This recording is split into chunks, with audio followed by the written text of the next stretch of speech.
नमस्कार। PDF portal के part second में आप सभी का स्वागत है। पार्ट वन की वीडियो में मैंने आपको बताया था कि डिफरेंट काइंड ऑफ जो आईडीज़ होंगी, यानी कि जो डिफरेंट काइंड ऑफ ये कह मान के चलिए कि जो यूज़र हैं उनका क्या-क्या काम था, वो मैंने आपको पार्ट वन की वीडियो में बताया था। और साथ ही पार्ट वन की वीडियो में मैंने आपको ये भी बताया था कि जो ग्राम पंचायत की जो एडीएम आईडी है, उसके माध्यम से डेटा को किस तरह से फीड करना है। आज हम पार्ट 2 में जो ब्लॉक लेवल की आईडी है उसका क्या-क्या काम है और उससे आपको क्या-क्या चीज़ें करनी है, वो हम आज पार्ट 2 में देखेंगे। तो इसके लिए आप जो ब्लॉक लेवल की एडमिन की आईडी है, उसका प्रयोग करते हुए उसका यूज़र आईडी और पासवर्ड का प्रयोग करते हुए आपको लॉगिन कर लेना है। एक बार आप लॉगिन करके मैं आपको बता देता हूँ कि कौन-कौन सी चीज़ें हमें उस पे करनी है। तो लॉगिन करने के बाद आपके सामने कुछ इस तरह का पेज आता है।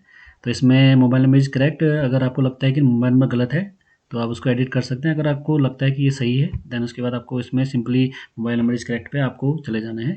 अब यहाँ पर डिफरेंट काइंड ऑफ आपको जो कार्ड हैं वो दिख रहे हैं। तो इसमें से आप चाहें तो मॉनिटरिंग अगर ट्रैकिंग आपको करनी है तो वो भी आप कर सकते हैं। इंस्ट्रक्शन इसमें दिए गए हैं और जो ग्राम पंचायत का वेरिफ़िकेशन सिस्टम है उसके बारे में बताया गया है। साथ ही इसमें पीडीएफ जो कमेटी की रिपोर्ट है, वो आपको यहाँ पर सेक्शन में दिख जाएगा। और यहाँ पर आपका नोडल ऑफ़िसर जो कॉन्फ़िगर किए गए हैं स्टेट द्वारा, वो भी आपको यहाँ पर दिख जाएँगे कि नोडल ऑफ़िसर किस चीज़ को बनाना है। और यहाँ पर आपको डिस्ट्रिक्ट और ब्लॉक लेवल के जो भी आपकी लिस्ट हैं, वो आपको आ जाती है, यानी कि डिस्ट्रिक्ट, ब्लॉक और जो पंचायत होते हैं पीडीआई के लिए कौन-कौन ग्राम पंचायतें हैं या ब्लॉक या डिस्ट्रिक्ट है, वो आपको यहाँ पर दिख जाएगा। अब आपको जो काम करना है, वो आपको ये वाले कार्ड पे करना है। इस पे block level nodal officer management system अगर आप इसको देखना चाहें, तो यहाँ पर आपको ब्लॉक लेवल पे जो भी संबंधित लाइन डिपार्टमेंट्स हैं, उनके लिए यूज़र आईडी और उनके लिए यूज़र आईडी और पासवर्ड आपको क्रिएट करना है। वो लाइन डिपार्टमेंट का जिनका भी आप यूज़र आईडी पासवर्ड बनाएँगे, वो अपने यूज़र आईडी और पासवर्ड से पीडीएफ पोर्टल पर लॉगिन करके अपने संबंधित विभाग के डेटा को अप्रूव करेंगे। कहने का ये मतलब है कि पार्ट 1 की वीडियो में जैसा आपने देखा था कि जो ई ग्राम स्वराज की एडीएम आईडी है ग्राम पंचायतों की, उससे डेटा को हमने फिल करने के बाद उसको आगे मूव कर दिया था, यानी कि आपने उसको हायर अथॉरिटी को सेंड कर दिया था। अब एक सिनेरियो लेके चलते हैं कि माना आपने समाज कल्याण का कोई डेटा फिल कर लिया, तो ब्लॉक लेवल पे जो आप यहाँ पर यूज़र आईडी क्रिएट करेंगे एडमिन की आईडी से, वो उसको अप्रूव करेंगे। तो उनके लिए कोई पर्टिकुलर स्पेशल आईडी है नहीं, वो आईडी आप एडमिन के थ्रू क्रिएट करेंगे। तो उसको देख लेते हैं किस तरह से हम उसको क्रिएट करेंगे। तो आपने block level nodal officer management system पे क्लिक कर लेना है। देन यहाँ पर अगर आप आएँगे, तो यहाँ पर आप 2.1 है आपका रजिस्टर्ड नोडल ऑफिसर्स। अगर आपने नहीं कर रखा है, फर्स्ट टाइम कर रहे हैं, तो आपको ये काम करना है। अगर आप ऑलरेडी कर चुके हैं, तो आप देख सकते हैं कि नोडल ऑफिसर कौन-कौन हैं, क्या-क्या उनकी डिटेल है। उसके अलावा अगर आपको लगता है कि नोडल ऑफिसर में कोई डिटेल गलत है, तो उसको आप अपडेट कर सकते हैं। देन उसके बाद आप नोडल का ऑफिसर का जो है वो आप आईडी क्रिएट करेंगे।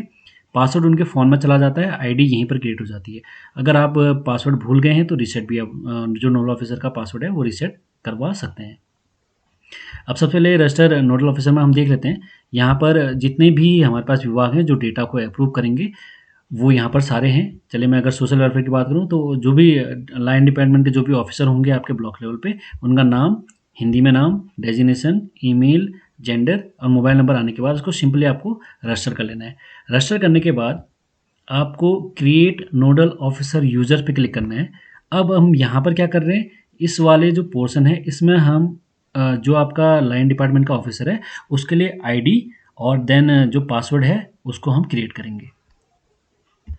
अब जैसे इस ब्लॉक में कुछ जो आपके यूज़र्स हैं वो ऑलरेडी बन चुके हैं लाइन डिपार्टमेंट के, तो यहाँ पर क्योंकि आईडी क्रिएट नहीं की गई है अभी, डेटा तो आपने फिल कर लिया 2.1 में, अब हम जो उनके लिए आईडी है वो क्रिएट करेंगे। तो आईडी क्रिएट करने के लिए सिंपली आप जो यहाँ पर आपको प्लस का एक आइकन दिख रहा है, इस पर आप क्लिक करेंगे, फिर एक आपके सामने एक मैसेज पॉपअप होगा। मैं आपको दिखा देता हूँ कि क्या मैसेज होगा।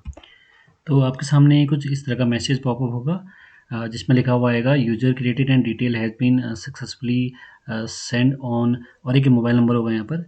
तो मोबाइल नंबर वो है जो आपने लाइन डिपार्टमेंट का जब आपने ऑफिसर बनाया था, तो वहाँ पर जो मोबाइल नंबर डाला था, उस मोबाइल नंबर पे एक पासवर्ड चला जाएगा।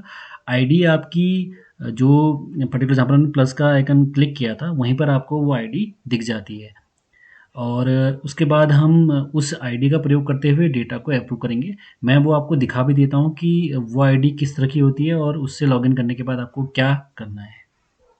तो जैसा कि आप देख पा रहे हैं कि यहाँ पर हमारे सामने एक आईडी बन के आई हुई थी और उसका जो पासवर्ड था वो संबंधित जो लाइन डिपार्टमेंट ऑफिसर हैं उनके पास गया हुआ है। यहाँ पर जो मैं आपको डेटा दिखा रहा हूँ, यानी कि जो पास यूज़र आईडी पासवर्ड दिखा रहा हूँ, ये पंचायत का है। यानी कि ये ईडीओ सर की जो आईडी और पासवर्ड है, ऐसा ही आईडी पासवर्ड अन्य डिपार्टमेंट के पास भी होगा। आईडी आप लोग देंगे, आईडी बेसिकली मोबाइल पे जाता नहीं है, उसमें एक पासवर्ड चला जाता है। तो उसके बाद वो लॉगिन करके डेटा को अप्रूव करेंगे। जैसे अभी मैंने बताया था कि ये पंचायत की आईडी है, तो इससे जो पंचायत का जितना भी डेटा होगा, वो अप्रूव कर सकते हैं इससे। अब यहाँ पर आपको ज़्यादा चीज़ें दिखनी नहीं है। यहाँ पर एक तो view PDI data pending for verification और जो प्रोसेस कर रखा आपने डेटा, उसको आप देख सकते हैं। तो जैसे आप व्यू डेटा फॉर पेंडिंग करेंगे, इसमें आप सिंपली अगर सर्च करेंगे, तो अगर पंचायत का किसी ग्राम पंचायत ने डेटा फिल कर दिया है और वो आगे उसने मूव कर दिया है, तो वो आपको यहाँ पर दिखाई देगा।